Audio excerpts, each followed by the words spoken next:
off the field. According to Fox Sports' Jay Glazer, Odell Beckham, who had only 2 catches for 39 yards in the win on Sunday, told players and coaches he wants out of Cleveland after the season. Beckham left Sunday's game early with a groin injury that has been bothering him throughout the year. Baker Mayfield, your thoughts on Odell's injury? I'd say that, it wasn't handled right. He's not able to run as well as he should be able to, as well as he knows, and that's frustrating for him. You can sense that's some of his frustration where that comes from. So it wasn't handled the right way in our training room. So it is what it is. And so his not 100% is still good enough for us. All right. Baker then clarified his comments on Twitter. My intentions were not to throw our medical staff under the bus. No, I don't know all the facts about Odell's injury. It was emotionally answered because I can sense his frustration, and I care about my team and putting us in the best position to win. Stephen A., this is a team that some people thought would be going to the Super Bowl, but instead they're in the headlines for all the wrong reasons. What is the bigger problem? Is it Baker, his mouth, or OBJ? It's OBJ, meaning Baker with OBJ. And let me explain. And first of all, Molly, for the future, I would appreciate you if you remember, because you remember a lot of things other people say. I was the one that said Cleveland ain't make the playoffs. Everybody was going. I thought that was me. No. Oh no, really? Right. This dude had him in Super Bowl contenders. You're right. I like they ain't making the playoffs. Let me do this again. Max was the one who picked up to go to the Super Bowl. I got it. Let's stick together. You're right. Let's stick together. Cleveland made a lot of people look like fools. Let's not start pointing fingers. Here's the deal. That's fair. That's fair enough. Here's the deal. Odell Beckham Jr. is a problem for Baker Mayfield because Odell Beckham Jr. is illuminating the deficiencies of Baker Mayfield. The fact of the matter is you have a talent like Odell Beckham Jr. Why does this man have the numbers that he has? It is that simple. Odell Beckham Jr. has, what is it? I mean, what are we talking about here? He had 2 catches for 39 yards. 39 yards? Really? You talking about Odell Beckham Jr. here. You're talking about, and don't get me wrong, we understand that. He has 2 touchdowns on the year. He has 2 touchdowns on the year, and one of them was the second week of the season, so he's only had 1 touchdown pass in 11 weeks. And the other one was against Cincinnati. There we go. All right, and the other one was against Cincinnati. So understand something here. We're talking about one of the great talents in the National Football League at the wideout spot that can't get the ball. Now, obviously, that's about Kitchens more so than anything else. You're not targeting him in the red zone. We get all of that. But Baker Mayfield, because he continuously makes headlines, because he has more commercials than wins, more commercials than damn near as many commercials as touchdown passes. I mean, Progressive alone's got like 7 to 8 commercials with Baker Mayfield. I mean, not 7 to 8. Progressive. I mean, damn. Talk about it's only in America. I mean, give me a break. When you complete less than 60% of your passes, got 15 touchdowns, 14 interceptions, you just listen. I like Baker Mayfield, believe it or not. I like him as a person. I believe in him as a talent. I think there's an upside there. I think he needs to watch his mouth, particularly when you throwing your medical staff under the bus, because that's exactly what the hell he did. He threw him right under the bus. But I'm going to tell you something right now. To have Odell and Jarvis Landry with Nick Chubb in that backfield, and then Kareem Hunt got added, and you can't do anything with Odell Beckham Jr. There is no greater indictment against Baker Mayfield than that. Let me tell you what the problem for Baker Mayfield is. It's not his mouth or Odell's mouth or anything like that. It's not even Odell's injury.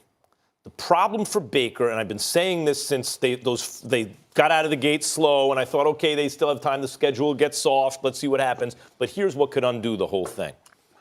I believed Odell would be fine this year if he wasn't getting the ball, because he's surrounded by ballers. If Nick Chubb is getting fed, if Kareem Hunt in the second half of the season is getting fed, if Landry's getting fed, and Njoku, but he got hurt, is getting fed, then it's got to be spread around. He gets it. They'll be winning. This is the danger for Baker Mayfield. If Odell looks at you at a certain point and goes, you're just not a baller, that's the problem for Baker. Because Odell is a baller. Like that, he's made of like football talent. So if he looks at his quarterback and is like, you're not who I thought you were as a player, forget about as a teammate, as a person, any of that stuff. As a player, then you're going to lose him. And I think just observing this from a distance, we are very close to that moment if we haven't already gotten it. Oh, no, you're there. You're absolutely there. And I talked about this early in the season. He was targeted twice in another game early in the season. And I said, if you think Odell Beckham Jr. going to go through this season being targeted 2 times in a game, not being a prolific receiver, it ain't like we talking about a guy that hasn't proven that he can make a quarterback look better than what he really is, because he did it right here in New York. The problem with the Cleveland Browns is they invested in Baker Mayfield, and Baker Mayfield ain't built to handle the situation like it should be handled. Now, we can talk about his moxie, how tough he is, the chip on the shoulder. The comeback kid story always gets a lot of commercials, Stephen A. The comeback kid that came from an underdog to being this guy that's drafted first overall, everybody loves it. He did the Brett Favre picture before the draft, played it up, everything. And I've been telling people this from day one. Max, you know what they don't care about up there on that level he playing now? Your damn story. Don't nobody care about that. In college, you can get, like, your teammates, they young, they like, yeah, man, look, we got Baker Mayfield, he that dude, he was a walk-on, he made it all the way here. You walk in that NFL locker room, if you ain't balling, homie, we ain't following you. Well, and if you ain't hooping, Michael Jordan couldn't punch Steve Kerr in the face if he wasn't Michael Jordan. Let me say this real quick about Odell, Stephen, and I'll give it to you.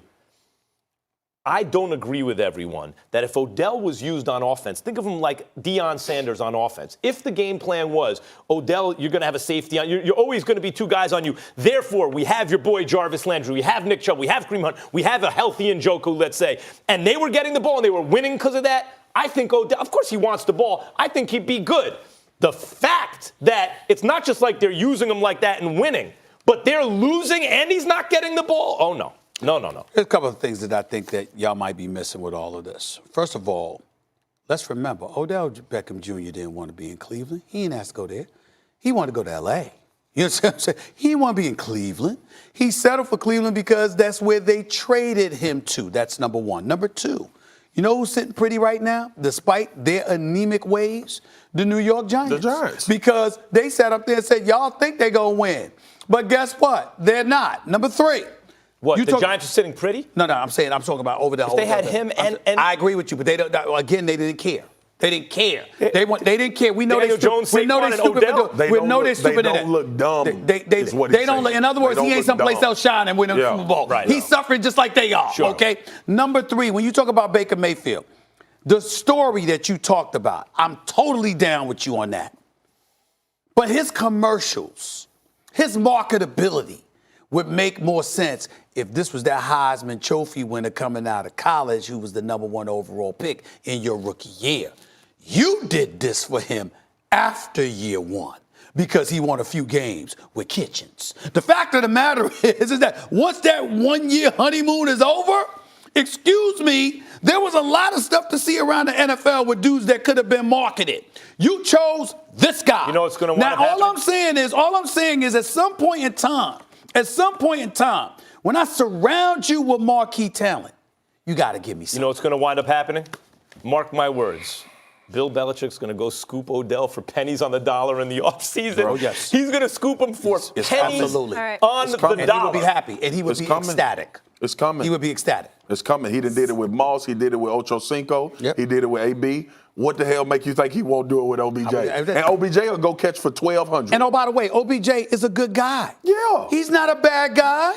He didn't do anything wrong with anybody. By the way, when I said real quick, Patriots. offensive Deion Sanders, remember, Deion wouldn't always have a ton of interceptions because they just wouldn't throw him the ball. If Odell was doing that and they were balling, it would be different because he wasn't getting the ball and everyone else is open. It's different. Patrick Mahomes led the Chiefs to a big win in Foxborough despite injuring his hand. So are the Chiefs legit Super Bowl contenders? This is the first time since 2000 someone under 25 did that in Foxborough to the Patriots.